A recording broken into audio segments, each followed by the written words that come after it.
Oh shit, here we go again. Grand Theft Auto 6 has been delayed again. 6 months later than its May 2026 date and a full year on from its original late 2025 window, we can now expect GTA 6 on the 19th of November 2026. And amongst all the many not that interesting things it means for other companies' revised expectations, release dates, quarterly earnings, and sales targets, there is one interesting thought I've seen doing the rounds.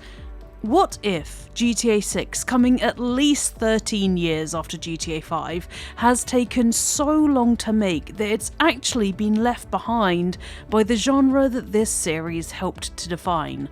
What if it's so late that it's just plain outdated?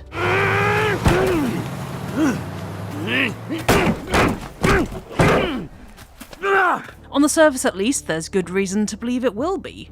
GTA 5 was in some ways already behind the times. Its tale of masculine listlessness and false American dreams that arrived in 2013, really a reaction to the financial crisis of 2008. The things you do in that game had hardly evolved since GTA 4. In fact, they'd really hardly evolved since GTA 3. You drive from A to B and watch cutscenes of assorted mobsters, weirdos, livers on the fringe, then you choose another vehicle and /or do some shooting. Those tasks existed within a massive, for the time, open world, which had some optional side activities and a wonderfully systemic twist that turned it into a playground. GTA 5 was far more an expansion than an evolution. You can do more things, but they still all exist within the same basic structure. The shape of the game is the same, only enlarged. Alright, I think you just made a sale. I'm gonna take a look around, think about it, come back to you, baby. I remember a defining point of awe at the time of GTA 5's launch being the fact that you could, if you liked, just go and play some tennis. In that sense then, GTA 6 doesn't have a hope. There were 2 years between GTA San Andreas and GTA 4, 5 years between GTA 4 and GTA 5, and now 13 years as a minimum to GTA 6. The odds of it landing any successful cultural satire are stacked against it. Culture these days, if anything, seems to be accelerating, not only changing over time, but changing faster as that time goes by, juiced up by the refracting, self-referring impact of social media and increasingly digitised life, while the shape of open-world design has, surely, dramatically moved forward since development on GTA 6 started in earnest. The new beginnings. Well, maybe not. In fact, let me rephrase that. Definitely not. On the design front at least, narratively there's more of a point to be made here, but let's come back to that, I'd argue open world games have been, if anything, defined by their extraordinary stagnation. The industry GTA 6 is launching into is dramatically changed from the one Rockstar last entered, certainly even with Red Dead Redemption 2.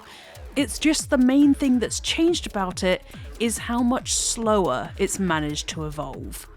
In fact, GTA 5 and the GTAs before it built much of what's considered modern in open world design today, namely systemic, or lightly systemic, open world design of the kind cited most frequently in The Legend of Zelda, Breath of the Wild and Tears of the Kingdom.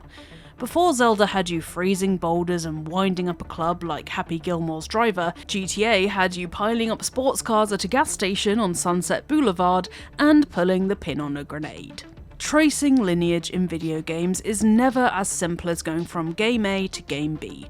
But, as much as lines can be drawn, the vast majority of big-budget, open-world games have been, and continue to be, a continuation of themes established with the same few that influenced them.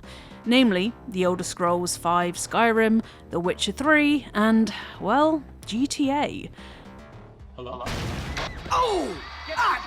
Oh, Jesus! There are additions to the formula, of course.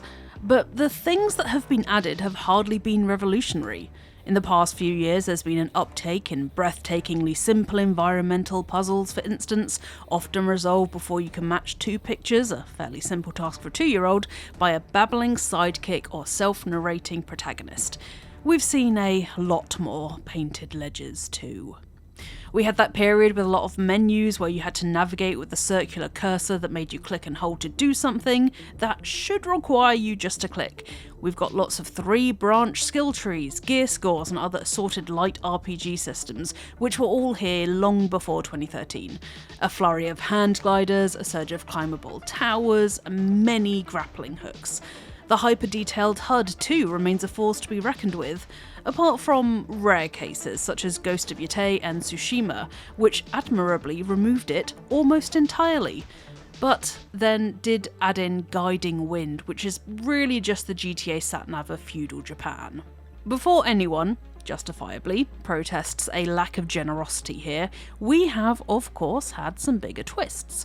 Breath of the Wild and Tears of the Kingdom, of course, and the School of Restraint, or hands-off design, or exploratory minimalism, however feels best to put it, that married them with the Souls formula in Elden Ring, and also sprouted outwards into smaller games like the glorious Sable. You could also point at No Man's Sky and Sea of Thieves as 2 more, plus Dragon's Dogma 2. There's been a marked arrival of open area games that are defined by the trust and freedom they afford you as a player, the space they grant for a player's expression and creativity, the systems they set up for you like a pile of coloured bricks to clunkily revisit that 2-year-old toys analogy before promptly stepping aside.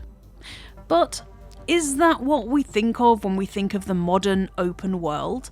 Is that what's being made en masse by what remains of the AAA old guard?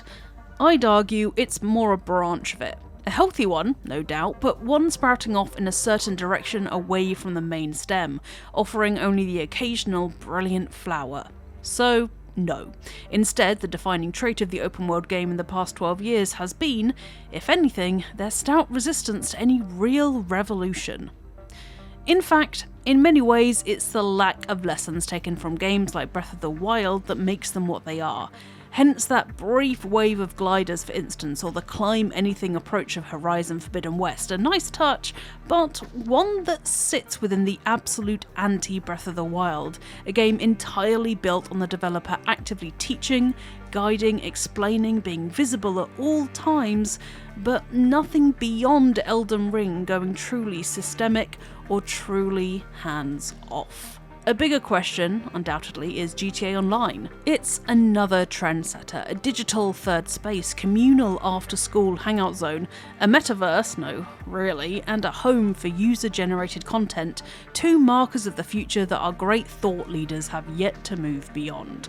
After a rare biffing it with Red Dead Redemption 2's Battle Royale mode that followed the trends of the day rather than setting them, albeit from within an otherwise genuinely interesting, if more niche, online life sim of its own, this is the big dilemma for Rockstar. It's also where an awful lot of the money needs to come from, setting aside the presumably vast sales of the base game. But GTA Online now is, if anything, its own game, set aside from the numbered entries, and it had the rare fortune of getting to the future early. People still want to just hang out together online. Rockstar could simply make a bigger, fancier, more elaborate version of GTA Online, a sequel basically, and I suspect it would do perfectly well. As for the narrative side, it's clear there's a greater risk in being behind the curve if Rockstar has opted to treat its signature lampooning as something that must be hyper-specific. As in, if GTA 6 features obvious avatars for real people, real products, companies, or events. Or, for that matter, if for some reason it hasn't shed the older GTA games' habit of occasionally punching down. But it needn't be that way either. The magic of satire is that it tends to be pretty universal. Autocrats, economic systems, con artists, self-appointed messiahs will always be very timely. As will the big ideas, the American dream, the corruptible ideal, hope and despair, and very human struggles we've seen Rockstar approach to varying success in almost every GTA game since the turn of the millennium, and indeed, most recently in Red Dead Redemption 2.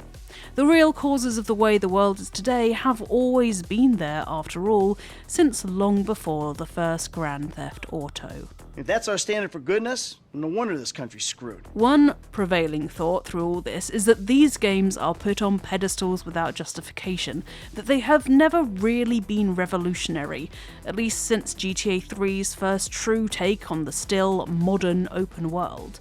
The reality is, that's kind of secondary. They're on a pedestal because of how well they sell. You make this much money in a medium like video games, you become this incomprehensibly big, 220 million units sold big, and you start to create your own force of gravity. Executives at publicly traded companies start getting questions about whether you're doing what GTA's doing, and if not, why not? And then it cascades. Game directors and producers start getting asked those questions. Then quest designers and narrative designers and the rest. A large chunk of the games industry will simply make GTA again, whatever GTA 6 is, because GTA makes an unbelievable amount of money. And that, in a way, is its own answer to the question of how up-to-date a new Grand Theft Auto game might feel, as far forward as late 2026. So much of modern video games can be traced back to Grand Theft Auto, and so many future games will fall into its gravitational pull, that GTA 6 is almost, by definition, never going to be outdated in comparison. It needn't be a design revolution nor whatever follows GTA Online. It can just be more of the same, executed by an even higher standard of attentiveness, human observation, and impossible detail. It will set trends by virtue of success, by virtue of the nature of open world games and this series' pre-existing, unwavering influence, by virtue of video games' increasingly mature status as a medium that leads it to iterate and tinker rather than revolutionise. And by virtue of the rest of the industry's financial requirement to play it safe. Whatever kind of world GTA 6 turns out to be, the mainstream gaming world is only ever going to follow its lead. So I guess that leaves the obvious question, are you excited for GTA 6 to come out? Do you think you're going to buy it? And if the answer is no, why not? That's what I'm really interested in. If you liked this video, please like it and subscribe to Eurogamer for more videos about GTA 6. And now I'm off to play Stardew Valley, which, if you're interested, Haunted Chocolatier is the GTA 6 of the indie industry now that Silk Song has been and gone. So, I'll see you folks next time.